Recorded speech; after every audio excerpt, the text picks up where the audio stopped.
Olá, seja muito bem-vindo à nossa Escola Bíblica. Este lugar especial onde juntos tiramos um tempinho para estar com o nosso Deus, conhecê-lo, conhecer aquilo que a Bíblia nos tem a ensinar acerca do nosso Deus, da nossa terra, do nosso projeto nesta terra. Temos estado a estudar em especial isso mesmo, o projeto de Deus nesta terra para o homem, através do livro de Atos. Aqueles que depois de Jesus ter ressuscitado, ficaram na terra com o papel de nos ensinar qual é a nossa missão até que Jesus volte. Para isso e para que possamos compreender melhor este papel do ser humano na Terra neste momento, temos a ajuda da pastora Hortelinda Galo. Pastora Hortelinda, obrigada por estar aqui. Um prazer, muito obrigada eu também. Com a ajuda da pastora Hortelinda, vamos desde já começar então o nosso tema e vamos introduzi-lo como já é nosso costume e hábito, através do nosso sumário. Pastora Hortelinda, qual é o sumário de hoje? Sim, o sumário é que Paulo mostra-nos não só a importância da evangelização, mas também a da confirmação dos novos crentes na vida cristã. O cuidar, o confirmar, o fazer crescer é tão importante como o semear. E o apóstolo Paulo, nesta terceira viagem missionária, vai fazer precisamente este trabalho de confirmação. Vamos então introduzir esta viagem missionária através da leitura do versículo bíblico.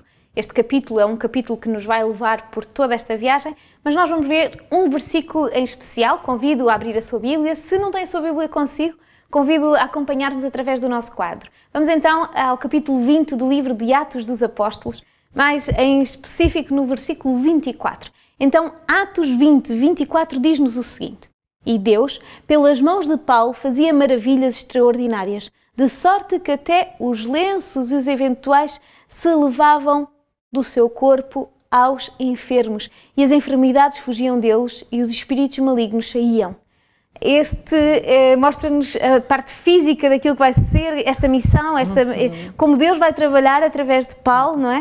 Mas esta é uma viagem em que Paulo vai fazer muito mais, em que vemos Paulo agir e vemos que ele mantém algumas características, alguns passos daquilo que costuma ser as viagens dele, não é? Vamos ver quase um mapa de como ele funcionava e podemos ver isso desde o princípio, não podemos? Exatamente, e aqui neste texto que tu leste, Paulo está precisamente em Éfeso e, como sempre, Paulo vai às sinagogas. O seu ministério, a sua pregação começa sempre pela sinagoga e, sendo rejeitado sucessivamente pela sinagoga, Paulo acaba por dizer: pois agora parte para os gentios e deixo-vos, não é? E durante 2 anos ele vai ficar pregando numa escola, que é a escola de um certo tirano. Aqui em Éfeso podemos dizer que acontece o clímax evangelístico de Paulo. Exatamente. Não é? Em nenhum outro lugar ele ficou tanto tempo, mais de 2 anos. Em nenhum outro lugar ele teve tanto êxito, porque o êxito da pregação de Paulo foi tal que ele fez baixar o índice de adesão ao paganismo, à idolatria, aos deuses, portanto, locais. E em nenhum outro lugar também a manifestação do poder de Deus foi tão poderosa, tão extraordinária. Porque Deus sempre curava através de Paulo, não é? Através das mãos de Paulo. Mas aqui em Éfeso, Deus vai até mesmo curar através de aventais, de lenços que tocavam o corpo de Paulo e que eram levados aos enfermos, e os enfermos curavam e os demónios eram expulsos, não é?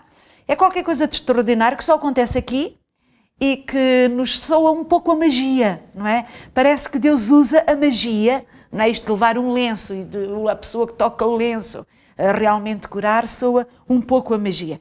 No entanto, também não devemos esquecer que é nesta cidade de Éfeso que acontece uma coisa extraordinária. Uma noite é feita uma fogueira de livros, precisamente de magia.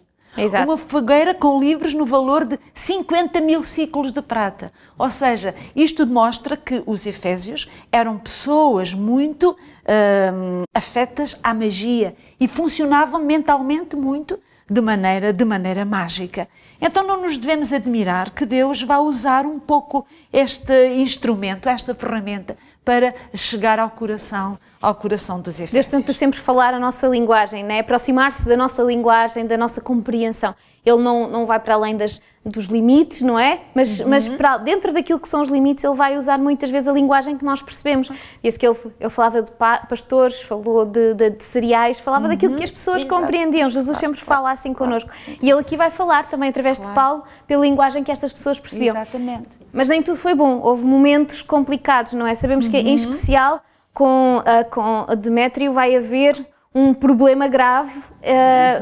Pode-nos explicar um bocadinho aquilo que vai acontecer, por favor? Sim, precisamente o êxito da pregação do Evangelho é tal que, como dissemos, os níveis de adesão, portanto, à idolatria diminuíram sensivelmente, de maneira que Demétrio, que é construtor, fabricante, portanto, de nichos da deusa Diana, sabemos que Éfeso era a cidade da deusa Diana, a grande é a Diana dos Efésios, e eles vão dizer, e é verdade que o templo de Diana era uma das 7 maravilhas do mundo reconhecido, portanto, daquele tempo. E então Demétrio sente que o seu negócio está realmente a baixar.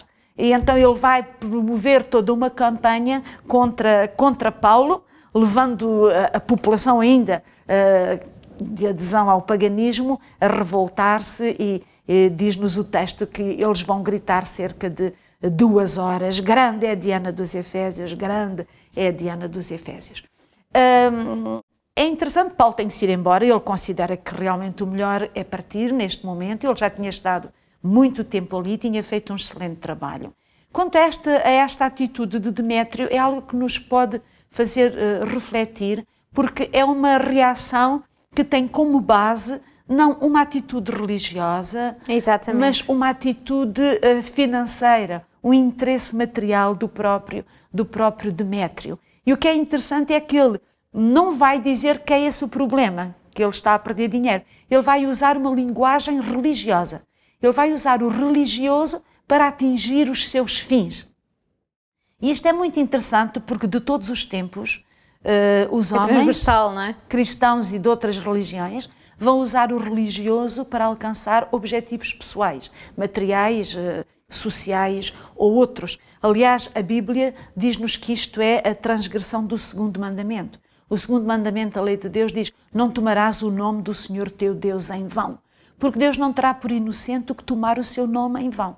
Tomar o nome de Deus em vão é usar o nome de Deus e tudo o que ele representa para alcançar objetivos que não sejam a glória de Deus, nem os projetos de Deus, mas os seus próprios projetos, os seus próprios planos e os seus próprios desejos. É finalmente tornar Deus, que é sujeito, no objeto, que é útil.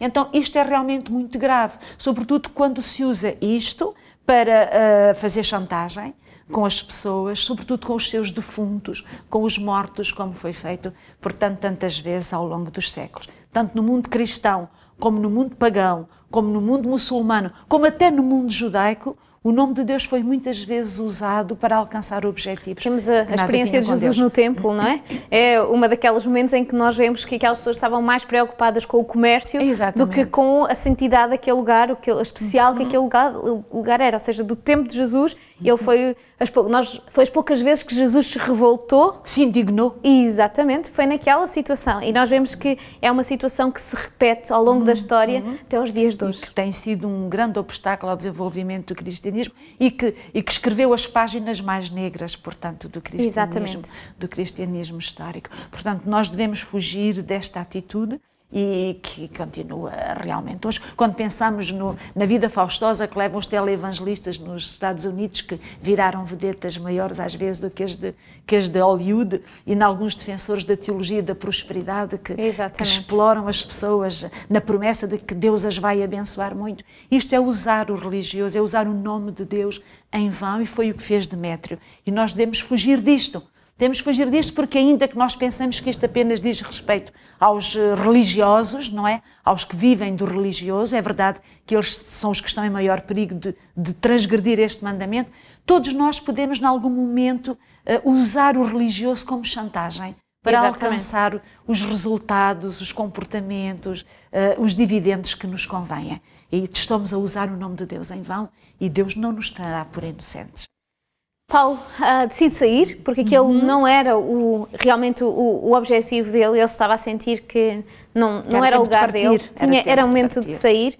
E Paulo vai para Troas, não é? Em que se encontra, parte abruptamente, sai de Éfeso vai para aquele lugar com outro objetivo. Qual é esse objetivo?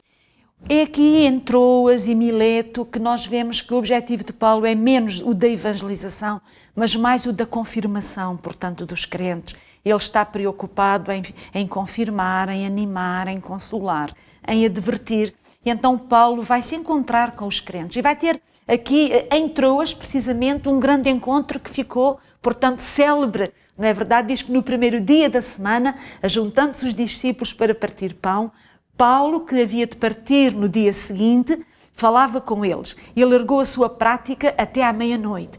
Paulo era um grande orador que não se cansava. Ele podia falar do Evangelho dia e noite sem parar.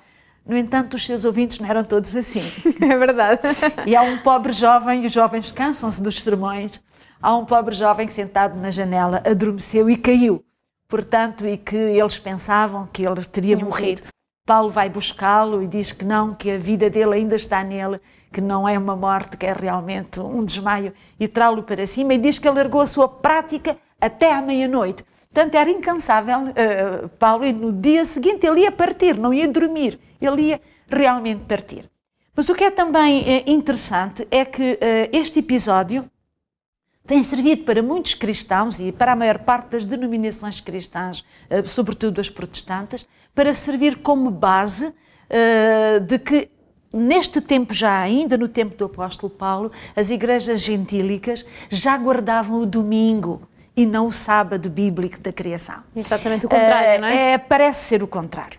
Na realidade, o que diz é que neste primeiro dia da semana, que é realmente o domingo, é um dia da semana, primeiro dia da semana, que é à noite. Agora é preciso determinar qual é a noite em que esta reunião tem lugar. Em primeiro lugar, não sabemos qual é a cronologia do tempo que realmente Lucas vai usar. Há a judaica, que limita os dias do pôr do sol ao pôr do sol, e há a romana, que é de meia-noite a meia-noite que se contam os dias. Que noite era esta? Exato. Se Lucas usou a cronologia judaica, era sábado à noite, porque a noite de domingo precede o dia de domingo. Se foi a romana, então era realmente a noite a seguir a domingo, não é? Que para os judeus já era segunda-feira, mas para os romanos era a noite do domingo. Não temos como saber, porque Lucas não diz. Não.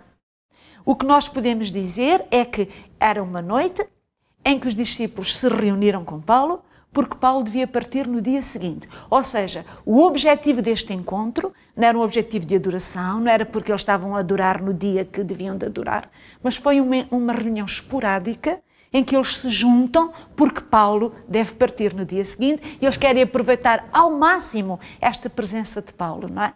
Então eles vão estar com ele, mas não quer dizer que eles guardariam realmente o domingo em vez do sábado.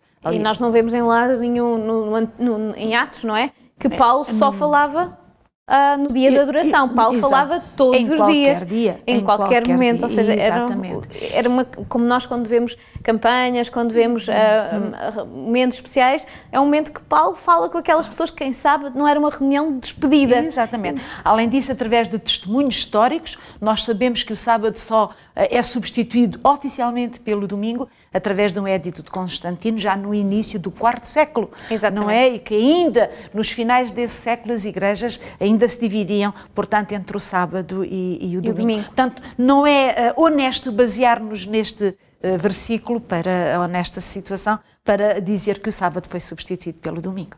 Exatamente, mas depois ele vai retirar-se, ele sai e vai para outro lugar. E vemos aqui que um dos sítios em que a paragem de Paulo é muito notória e nos conta um episódio é Mileto, não é? Mileto. Mileto é muito importante e confirma esta preocupação que Paulo tinha em confirmar os crentes. Esta viagem de Paulo, de regresso a Jerusalém, ela é marcada por duas coisas. Ele deve recolher as ofertas das igrejas judaicas das igrejas gentílicas para a igreja pobre de Jerusalém e por um sentimento que Paulo tem de que não voltará a passar por aqueles lugares. Não é? Então ele vai dizer aos crentes mesmo que eles não voltarão a ver o seu rosto.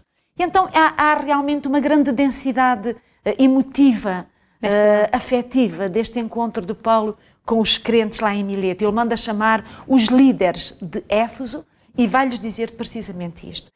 Vai-lhes falar daquilo que ele tem feito, não para fazer um relatório, mas para lhes dar o exemplo daquilo que é necessário fazer pela Igreja, e vai adverti-los até mesmo contra futuros líderes que poderão ser perigosos para a Igreja.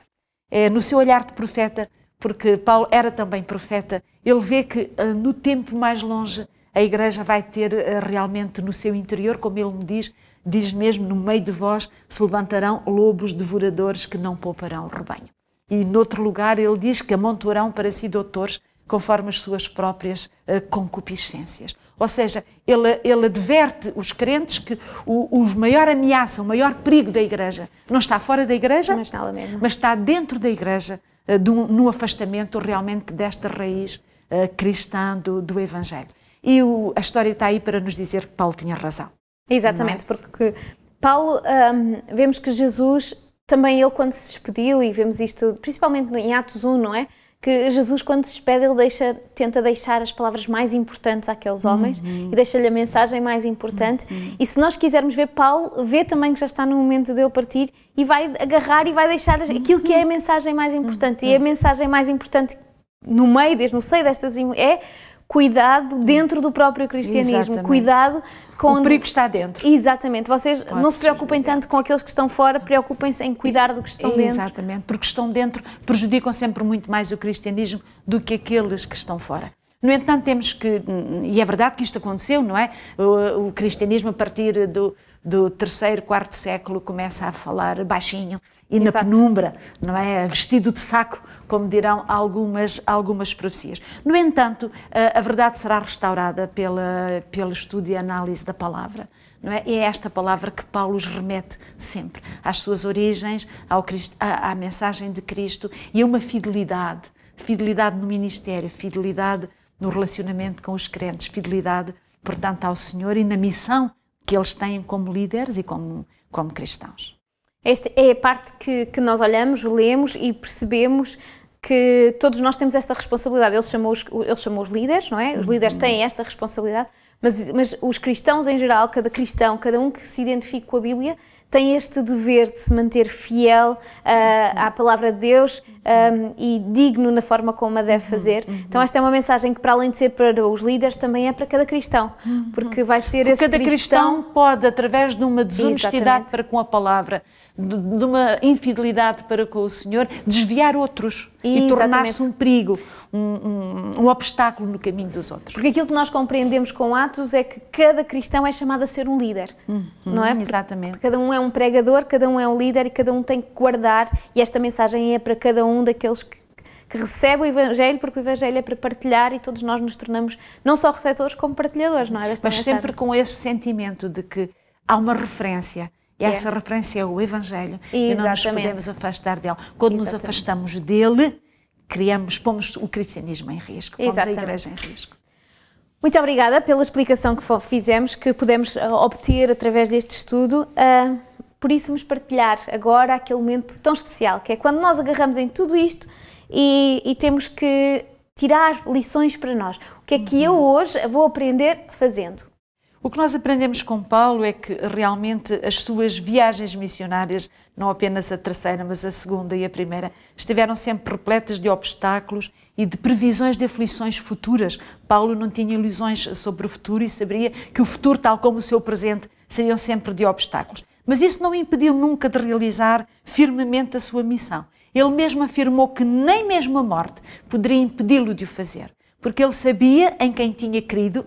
Ele sabia quem estava dirigindo esta obra. Ele sabia que aquele que tinha começado esta obra a terminaria, portanto, até ao dia de Jesus Cristo. E ele tinha essa confiança. E nós devemos trabalhar com essa mesma segurança, que a obra é de Deus e não nossa. E tomando Paulo como nosso exemplo, terminamos então o estudo da nossa lição hoje. Temos a certeza de que, através do nosso Senhor Jesus Cristo, a presença do Espírito Santo e a Bíblia, nós podemos não só seguir firmes, mas como ajudar outros a conhecer Jesus e a seguirem firmes. Nós queremos partilhar esta mensagem, queremos vivê-la na nossa vida e acredito que você que está aí em casa também tem esse desejo e essa vontade. Se pela primeira vez nos está a acompanhar, se deseja conhecer mais daquilo que nós falamos nesta escola bíblica, convido a ir às nossas páginas oficiais, quer seja da RCS, através da página do Facebook, quer seja também através da Hope Channel, também no Facebook ou na sua página oficial em hopechannel.pt, e através do podcast pode ver, pode assistir às outras lições que temos vivido nesta escola bíblica, com o objetivo de juntos podermos crescer em espiritualidade e em relação com Deus, acima de tudo em conhecimento da Palavra de Deus. A base desta escola é a Palavra de Deus e o objetivo é levá-la a um maior número de pessoas. Por isso convido a assistir, convido a partilhar estas mensagens e a viver estes momentos connosco. Por hoje terminamos, no entanto a nossa escola bíblica vai continuar. Contamos consigo já na nossa próxima aula da escola bíblica. Até já!